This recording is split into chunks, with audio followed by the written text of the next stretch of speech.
A lo largo de la historia de la educación han existido diferentes factores que han formado parte fundamental en los cambios de los procesos de enseñanza y aprendizaje. Uno de estos factores han sido las filosofías educativas, y el día de hoy me gustaría hablarles sobre la filosofía moderna. Bueno, la filosofía moderna nace como un punto de quiebre entre las ideas de la Edad Media, ya que comienzan a aparecer las ideas humanistas y los movimientos renacentistas. Durante este movimiento filosófico se pone al ser humano como el centro de todo y se empieza a concebir como un ser racional, autónomo, y se le da un punto en la naturaleza. Así como todos los movimientos filosóficos, la filosofía moderna tiene grandes representantes.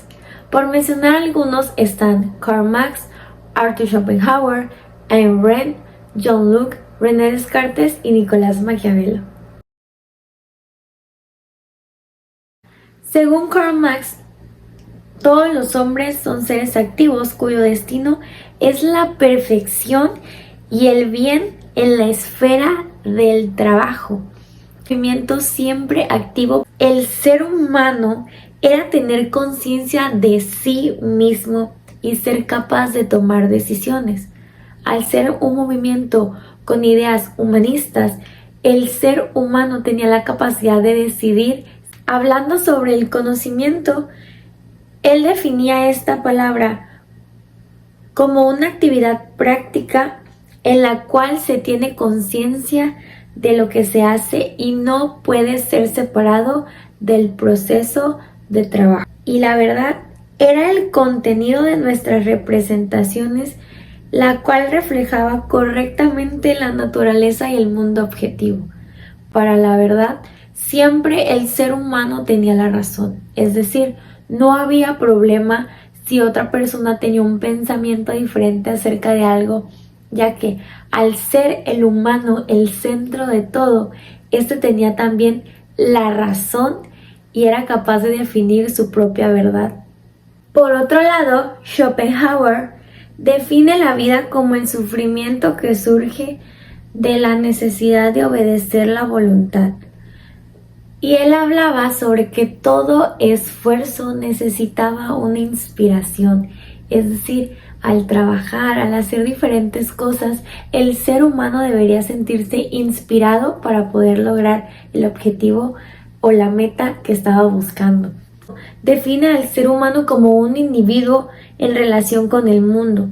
Existe como fenómeno, pero también existe como voluntad, que esta es más íntima y esencial. En esta parte, él definía al ser humano como una parte fundamental de su relación con la naturaleza. Al tener esa idea humanista y al darle ese punto en la naturaleza y participación, el ser humano tenía un contacto directo con todo lo que había a su alrededor. El conocimiento la define como 4 diferentes clases. La primera corresponde a las representaciones intuitivas, completas y empíricas. La segunda es la clase de representaciones abstractas.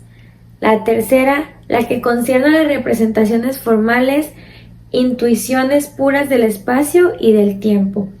Y la cuarta, las representaciones del sujeto, del querer y de la voluntad. Él define que la verdad pasaba por 3 fases. La primera era Él define que toda la verdad pasa por 3 fases. Primero es ridiculizada, la segunda se opone violentamente y la tercera es aceptada como evidente. Ya que él pensaba que al presentar una verdad como individuos, lo primero que podía parecer era hacer algo ridículo para los demás, ya que podría no tener sentido. Al ser expuesta, podría generar diferentes pensamientos y opiniones y al final del día sería aceptada como una verdad para muchos humanos y para algunos sería simplemente una idea más.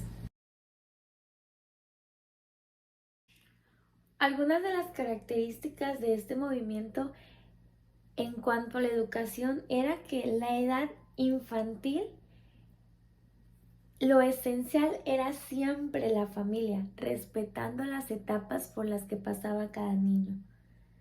También la educación dejaba de ser monopolizada por la iglesia y se centraba en el hombre, buscando una educación que permitiera la libertad de pensamiento. Al tener estos cambios también se incluían materias que permitían un mayor conocimiento en diferentes áreas, aprendiendo letras, artes y ciencias. Como otra característica, la enseñanza se basaba en la repetición y memorización de los contenidos.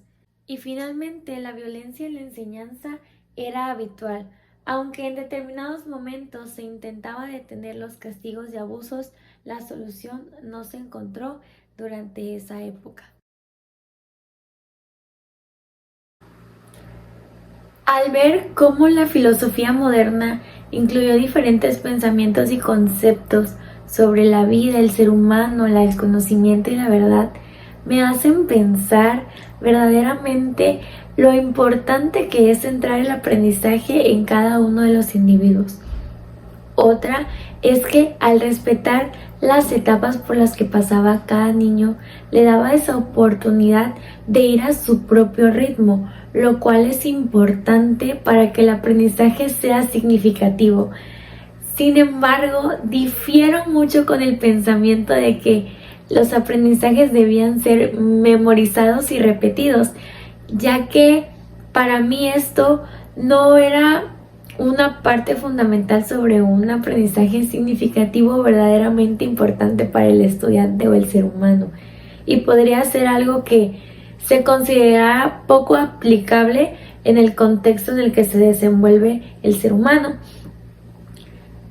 Por otro lado, el concepto de la verdad creo que es muy importante desde el punto de vista de Arthur Schopenhauer, porque él consideraba que toda verdad, al ser ridiculizada, expuesta y finalmente aceptada, es una de las partes en las que se viven dentro de las aulas, dentro de las instituciones educativas. Cada uno de los alumnos tiene una idea o un concepto diferente sobre algo, y esto permite una lluvia de ideas, un intercambio que finalmente permite generar una propia verdad, un propio concepto acerca de algo, y hace que se adueñen completamente de esto.